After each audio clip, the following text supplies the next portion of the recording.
had a chicken. Mama had a cow. Dad was proud. He didn't care how. So I just saw Studio 24's newest horror film, Lamb, and let me tell you, it was pretty shit.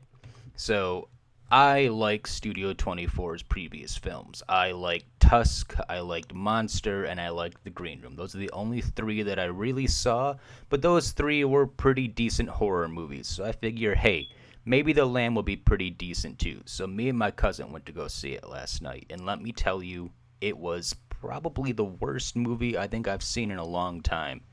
And I make a habit out of watching bad movies, so that should tell you everything right there.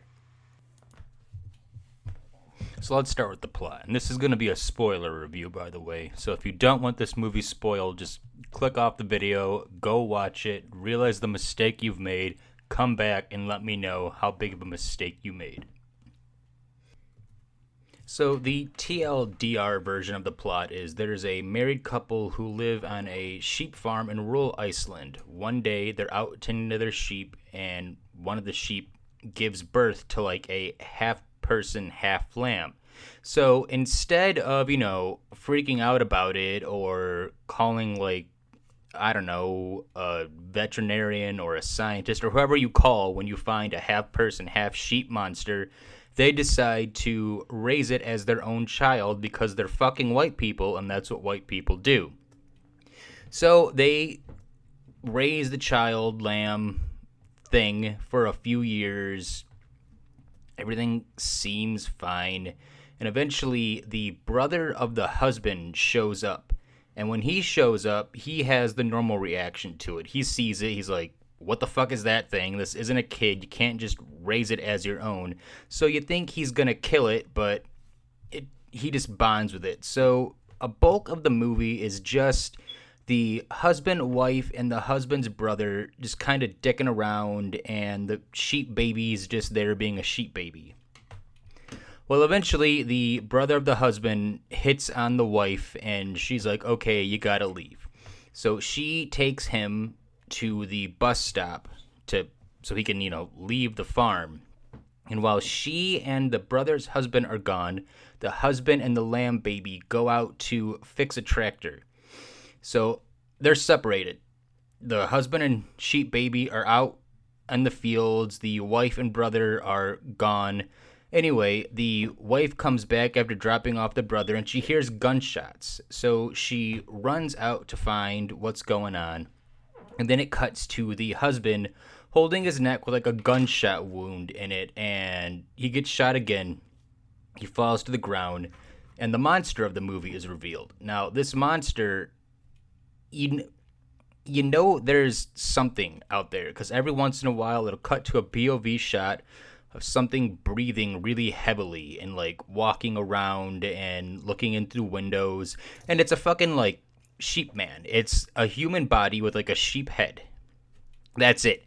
That was the big reveal of the monster. Almost a 2-hour movie, and you see maybe 10 seconds of it. So the movie ends with the monster taking the kid away and the wife finding her husband dead in the field. That's it.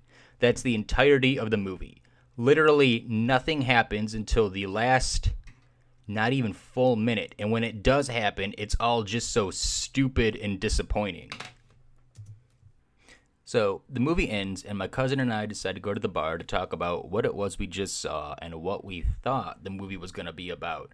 Now, he and I both had the same idea. We both thought it was going to have something to do with Satan. I thought the married couple knew that what they were raising was the Antichrist. When I went into this movie, I thought, all right, it's going to turn out that they're Satanists and the devil slept with one of their sheep and they're going to raise the Antichrist. My cousin thought at the beginning of the movie, Satan got into their barn and slept with one of their sheep, and the couple would unknowingly raise the Antichrist, and the movie would end with either the devil coming back for his child or the Antichrist would kill both of them. We were both wrong. It turns out it was literally just a goat man. Like, a goat man got into their barn, slept with one of the sheep, and it gave birth to a half man, half goat thing. So I get home, I decide, all right, maybe this was based off some Icelandic fairy tale or folklore or something that I don't know. Like, I think it's stupid, but I don't know much about the movie. So I decide to Google it, and I found an interview with the LA Times. They interviewed the main actress and the director. So I'm skimming through it, and I come to what I was looking for. The director mentions that nothing about this movie was based off any existing Icelandic folklore or fairy tale or legend or anything like that. So then I decide, alright, I'm going to Google some reviews about this movie. I'm going to see what other people are getting out of this film that I just didn't see. So I Google some reviews, and a common thing that is brought up is how this movie is about motherhood. Now, I guess technically the wife is the main character. She is the only one left alive at the end of the movie. It's also brought up about, let's say, a little bit more than halfway through the movie that they had a daughter that died. So this child, this lamb child, is like their surrogate. So I guess I can kind of see where they were coming from with this, but the husband plays just as big a role. Like, he's just as invested with this lamb child than the wife is. So I don't really see it as a movie about motherhood. So after all that, I kind of think to myself, well, maybe this is just what is viewed as horror in Iceland. So I decide to Google Icelandic horror movies and like what the most popular horror movies in Iceland are, and they're all basically American. Like, what isn't an American movie is still a lot like the movies we make. They're still gory, they're still over the top. So they aren't, it's not like they're more sophisticated with their horror than we are. I would definitely say this movie is more of a dark comedy than a horror. A lot of it is more comedic. It might not be intentional, but it is. And it's all a shame because this really is a well-made movie. Like, the acting is good, the cinematography is good. Iceland is a beautiful country. Like, they are in the middle of nowhere, but they're still surrounded by mountains and there's a river. It's a very pretty landscape. It's just a shame nothing happens. And what does happen is just stupid. Also, their pet dog does die, so if that's a deal breaker for you, if you're one of those people that doesn't see a movie, if the dog doesn't make it, there's that. If I had to give this movie a letter grade, I would give it a D-.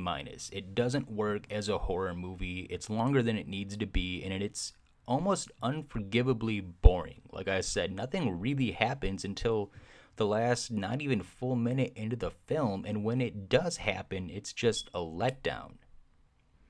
You do get to see a little bit of titty in the movie, which is always nice, but it's not enough to save this movie. Those A cups could not save this D movie.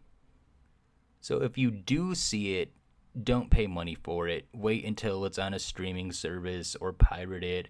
And definitely don't see it sober. Get some friends, get some drinks, get some drugs, and just make fun of it. It's one of those movies that's more fun to see with people and make fun of than it is to see and experience the story it's trying to tell.